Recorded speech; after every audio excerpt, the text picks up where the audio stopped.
I ever say to you, like if you were my husband, for example, and I said to you, I'll be right back, I'm just gonna go check on the chicks, that is a bold-faced lie. I will not, in fact, be right back. It'll be an hour before I am right back. And so with that disclosure, let's candle some eggs. This is not actually my first candle with this Brincy. I know a lot of you have been following along.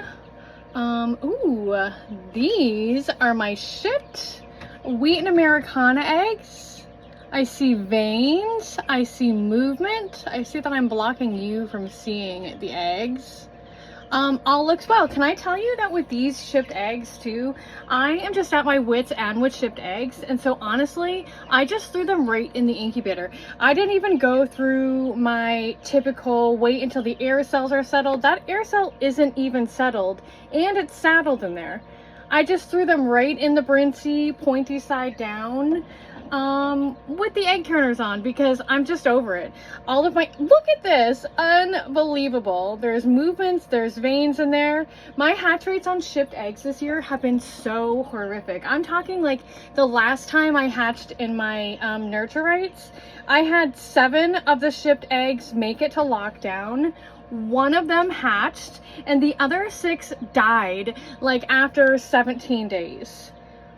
Damn, now these air cells are saddled. That's what that is right there. That is a saddled air cell, and not fully attached, but I'm just gonna go with it because everything seems to be going pretty well so far. Okay, that is what you would call a red ring of death. So this egg started to develop and then quit.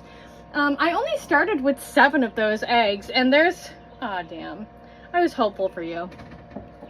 And so I'm down to 5, but 6 of them were developing, which is really, really impressive on shipped eggs.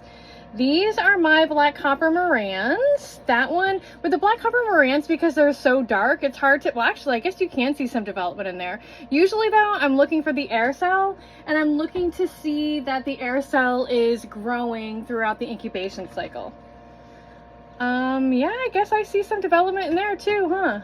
I don't ship chicks. I don't like shipping chicks. It's very stressful for me. I am, however, planning to ship some of these Morans, if they hatch, to Savannah over in Texas.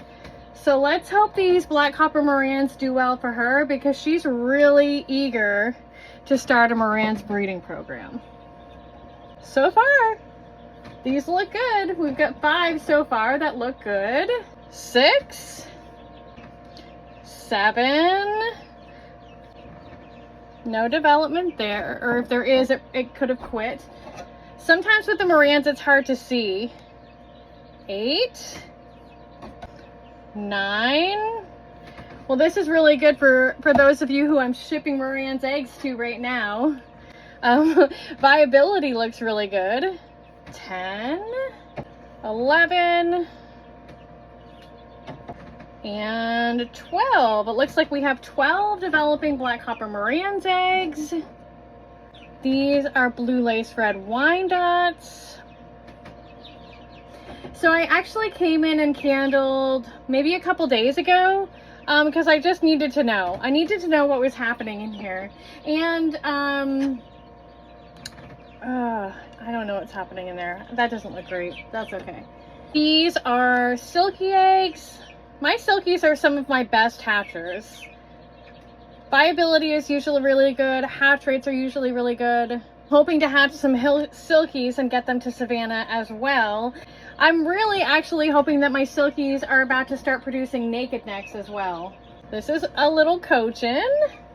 And then these, I don't know if I told y'all, but I lost my opal leg bar rooster, the result of some mite complications. I had some a mite infestation, and anyways, when I lost him, it set my program way back, because as you know, I had that opal leg bar cockerel over cream pullets, and my plan was to breed him to those and create splits for the next generation, and then breed those offspring back to him to create opals in the following generation. Now I'm going to be able to breed these offspring to each other to create, there'll be some opals, some splits, and some creams, but the problem is I'm pretty sure that all of these eggs came from the same pullet, which means I'm not going to have a lot of diversity in here. And it's really a shame to lose him because every single one of these eggs in here are developing. He just was a really good boy, and it was a really tragic, sad loss. And now my opal leg bar project is set way back. I did start with a lot more eggs in this Brincy, and I had some Nurture Right 360s loaded over there, but when I packed all those eggs into those incubators, some of them were from really young Bantam porcelain Cochins, and honestly, they were too young to be incubating anyways. I was just had space. I was just like throwing eggs in the incubator, and so I ended up tossing those out. They were not viable. And also, I had been collecting eggs for a couple weeks while I was waiting on these shipped wheaten eggs so I could put everything in the incubators together. So some of those eggs were also a little bit old, and I wasn't sure how those were going to do in the incubators as well. So I also ended up tossing a good amount of Cochin eggs all together. I also had some from my Project BBS pen, and I don't know what's up with those eggs. They like I don't know, that the rooster in there must like hate that hen or whatever, because her eggs never seem to be fertilized. I'm gonna have to look into that. And I also had to toss some blue laced red Wyandotte eggs because, again, they, similarly to the leg bars, those were the two pens where I really had the biggest mite problems, and I think it caused some fertilization and mating issues for me in those pens as well.